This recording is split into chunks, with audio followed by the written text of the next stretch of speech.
जय माता दी दोस्तों। वैशाख मास के शुक्ल पक्ष की नवमी तिथि को सीता नवमी का पर्व मनाया जाता है।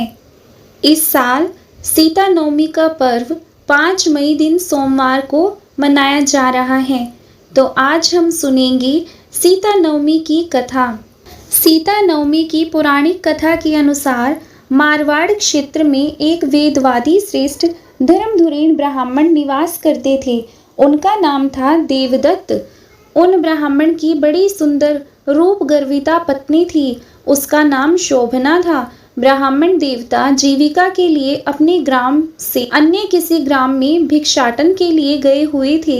इधर ब्राह्मणी कुसंगत में फंसकर व्यभिचार में प्रवृत्त हो गई।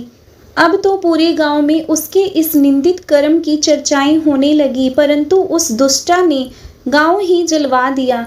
दुष्कर्मों में रत रहने वाली वह दुर्बुद्धि मरी तो उसका अगला जन्म चांडाल के घर में हुआ। पति का त्याग करने से वह चांडालिनी बनी।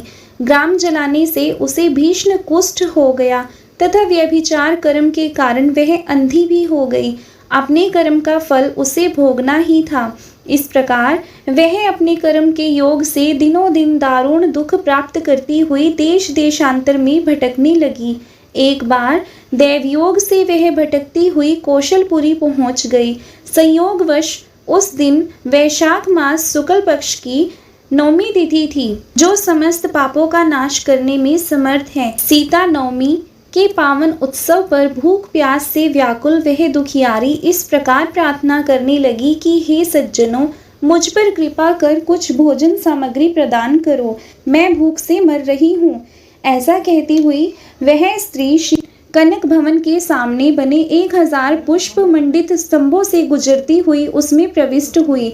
उसने पुनः पुकार लगाई, भैया कोई तो मेरी मदद करो, कुछ भोजन दे दो। इतने में ही एक भक्त ने उससे कहा, देवी आज तो सीता नवमी है, भोजन में अन्न देने वाले को पाप लगता है, इसलिए आज तो अन्न नहीं मिलेगा।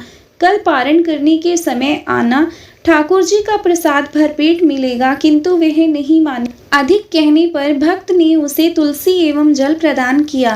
वह पापिनी भूख से मर गई, किंतु इसी बहाने अनजाने में उससे सीता नवमी का व्रत पूरा हो गया।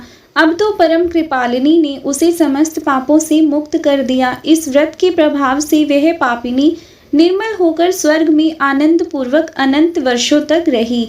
तत्पश्चात वह कामरूप देश के महाराज जय सिंह की महारानी कामकला के नाम से विख्यात हुई।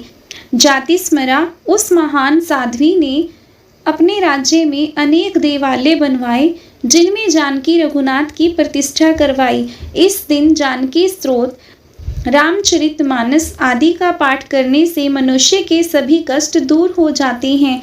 अतः सीता नवमी पर जो भी श्रद्धालु माता जानकी का पूजा अर्चन करते हैं, उन्हें सभी प्रकार के सुख सौभाग्य प्राप्त होते हैं। उम्मीद है आपको सीता नवमी की कथा अच्छी लगी होगी। धन्यवाद।